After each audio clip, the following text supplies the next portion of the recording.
ఓం ఇంద్రకీలాద్రివాసిని శ్రీ కనకదుర్గాయ నమః.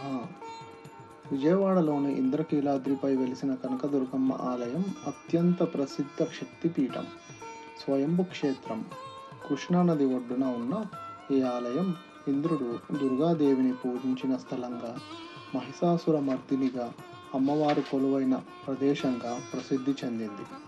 ముఖ్యంగా దసరా నవరాత్రి ఉత్సవాలు ఇక్కడ అత్యంత వైభవంగా జరుగుతాయి. అమ్మవారు ఇక్కడ స్వయంభుగా తనంతట తానుగా వెలిశారు. అందుకే చాలా శక్తివంతమైనదిగా భావిస్తారు. ఇంద్రుడు ఈ కొండపై అమ్మవారిని పూజించడం వల్ల దీనికి ఇంద్రకీలాద్రి అని పేరు వచ్చింది. ఈ క్షేత్రం ప్రస్తావన పురాణాలలో ఉంది. అర్జునుడు ఇక్కడ శివుని కోసం తపస్సు చేసి పశుపతాస్త్రాన్ని పొందాడు. అలాగే దుర్గాదేవి కృష్ణానది ముక్కు పొడుకను తీసుకుని దానిని తిరిగి ఇవ్వకుండా ఈ కొండపైకి దూకిందని, చివరికి కృష్ణుడు ఇక్కడికి వస్తాడని నమ్మకం. ఈ ఆలయం యొక్క ప్రస్తుత రూపం 12వ శతాబ్దంలో పశుపతి మహాదేవవర్మచే నిర్మించబడిందని చెబుతారు. ఇక ఆలయ ప్రాముఖ్యత. ఇది ఒక శక్తిపీఠం.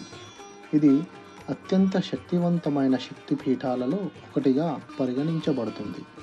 అమ్మవారు 8 చేతులతో మహిషాసురుణ్ణి సంహరించి ప్రజలను రక్షించే రూపంలో మహిషాసుర మర్దినిగా దర్శనమిస్తారు.